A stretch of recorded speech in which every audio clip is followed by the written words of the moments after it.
it's so good to have you here today. And as we were chatting before we got on the air today, I'm a big fan of coaching. I'm a big fan of business coaching and life coaching, and I don't meet very many people like yourself who are proficient in both. Well, it's nice to know, first of all, and I think that's the biggest first step for all of us. You went through it yourself. I've been through it. Plenty of people go through it. And the first step is to admit, hey, I need some help. I need a coach. Don't be stubborn out there, people. Not you, Marie-Françoise. You obviously shown you're not. Most of us are, but there's certainly no shame in it. Everybody's doing it, and nobody can do everything for themselves. And it's especially refreshing to me to hear that a professional coach like yourself, you have a coach as well. So even though you do this for a living and you're very successful at it, you certainly realize that you still need to continue coaching for yourself to simply improve yourself, because at the end of the day, the better you get, the better you're going to be able to be a coach for your clients. So I applaud you for that. You're talking about the tools and the techniques and stuff. Let me peek behind the curtain. Give me an idea of some of the techniques that you use in your coaching. Well, after doing quite a bit of NLP, which worked somewhat, I really discovered a beautiful school. It's actually in Canada.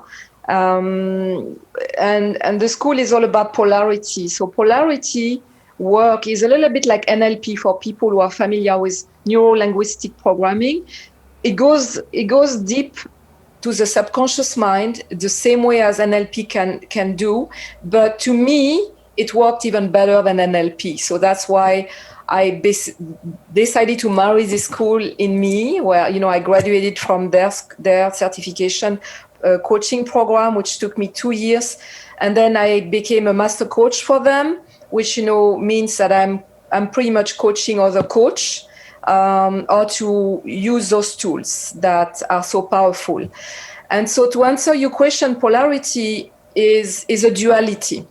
And we all have a duality within us. For instance, you want to be in a relationship, but you've had past experience of being betrayed. Maybe it didn't work out the way you want it to work out. So there is this duality within you, which is trust and betrayal. And, if we want to go down to a more physical thing, like, you want to lose weight, but you still want to continue eating ice cream as much as you want. So this is a duality within all of us. And we have so many dualities, us being human beings. And so basically the technique works by addressing the dualities. And it's a special protocols we use to really remove the charge that is behind the duality. So there is no more trust, there is no more betrayal. And when we remove all of that charge, then this is when things and miracles can happen, and we open up the space for this alignment within us, that where we can rely on our inner guidance to guide us through life instead of relying on someone else. So it's all about, to me, getting back into your own power. So do these techniques, are they the same techniques or similar techniques, whether you're doing business coaching or life coaching? Are there some similarities there, or is it totally different? But really, Brian, is there really any difference between life and business? Do you really think we can compartmentalize business and life? There is no way. I work with entrepreneurs all day long, and they have to do life more than anybody else. They have to handle their business. They have to handle their family. How can you be performing in your business if you are totally imbalanced in your fitness and health, in your meditation space where you can, go within you and maybe resource yourself, in your fun time, in your relationship time? So a lot of people think that they do, but it's out of imbalance. So I really think that entrepreneurs are the ones that need the most life coaching, because this is going to impact their business and their bottom line at the end. There's certainly no doubt that entrepreneurs, doesn't matter what business they're in, all entrepreneurs have a whole series of struggles. In your experience, what are some of the top struggles that most entrepreneurs face trying to be successful with their businesses? Exactly what you just said, and balance. I classify the human life in 5 departments, I would say, or compartments. So you've got the finance, which is, your business, your career, making money, making a contribution, making a difference in the world.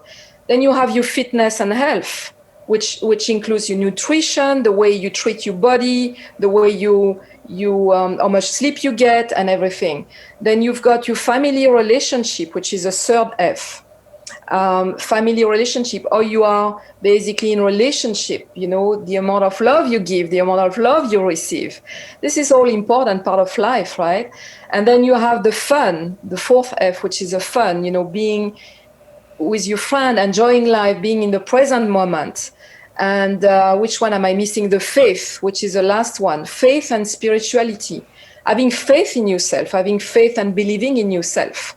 It's so important. We're not talking about a religious faith. We're talking about a spiritual faith where you believe in yourself enough so you could do your project. So I call this a 5F, and I find most entrepreneurs have issues and struggle with one of those F.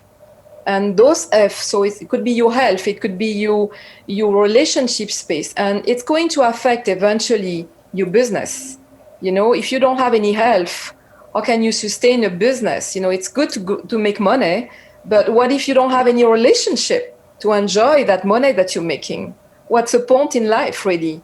So I find really this balance is so important, and most entrepreneurs struggle with this big time. Let me just leave it right there just a sec, because I hate to say we're out of time, but I want to summarize quickly. Folks, listen up. It doesn't matter if it's personal life. It doesn't matter if it's business life. You've got to maintain balance. Chances are you can't do it by yourself. Get a coach, just like we had today. Marie-Françoise, thank you so much for sharing your story with us today. Thank you for the great things you're doing for everybody. Continued success for you and your business. Take care.